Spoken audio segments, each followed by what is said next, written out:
ಅವರು ಹೋದ್ಮೇಲೆ ನಾವಾಗುತ್ತೆ. ಫಸ್ಟ್ ಬಂದಿದ್ದು ಅವರು ಹೋಗ್ಲಿ ನಾವು ಹೋಗ್ತೇವೆ.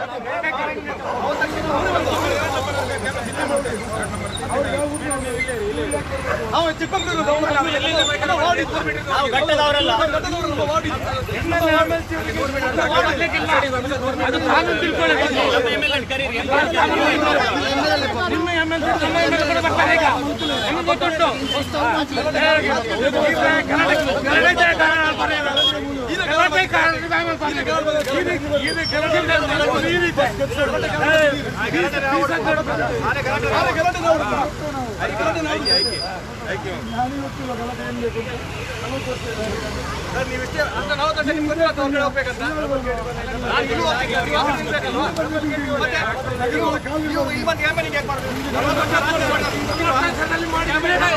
ಇದೇ ಮಾಡಿದ್ದೀನಿ.